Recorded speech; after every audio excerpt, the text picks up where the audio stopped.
በቁርአን የተጠቀሱት 25ቱ ነብያቶች የሰው ዘር መጀመሪያ የሆኑት አደም አለይሂ ሰላም፣ ልዩ የክብር ቦታ የተሰጣቸው ኢድሪስ አለይሂ ሰላም፣ 950 ዓመታትን በማስተማር የቆዩት ኑህ አለይሂ ሰላም፣ ወደ አድ ህዝቦች የተላኩት ሁድ አለይሂ ሰላም፣ ድንጋይ ተፈልቅቆ ግመል የወጣላቸው የሰሙዱ ሷሊህ አለይሂ ሰላም፣ የንምሩዱን እሳት ድል በማድረግ የወጡት ኢብራሂም አለይሂ ሰላም፣ መላእክት በእንግድነት ወደ ቤቱ የገቡት ሉጥ አለይሂ ሰላም፣ በካዕባ ግንባታ የተሳተፉት ኢስማኤል አለይሂ ሰላም፣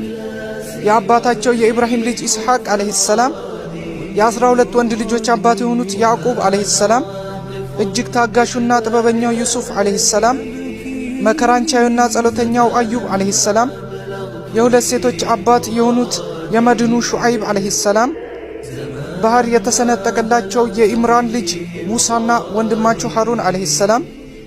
በአሳ ሆድ ውስጥ ዚክር ያደረጉት የነይኑዋው ዩኑስ አለይሂ ሰላም፣ ብረት እንደ ጭቃ የሚለዝብላቸው ድምፃዊው ዳውድ አለይሂ ሰላም፣ ንፋስን እንደፈለጉ የሚያዙት ንጉሱ ሱለይማን አለይሂ ሰላም፣ ቁርአን ስማቸውን እንጂ ያላስተዋወቀን አልየስዓ ኢልያስና ዙልኪፍል አለይሂ ሰላም፣ አናጺውና የመርየም አሳዳጊ ዘከርያ አለይሂ ሰላም፣ በልጅነታቸው ነብይነትን የተሰጣቸው ያህያ አለይሂ ሰላም፣ ያለ አባት የተወለዱት ተአምረኛው የመርየም ልጅ ኢሳ አለይሂ ሰላም፣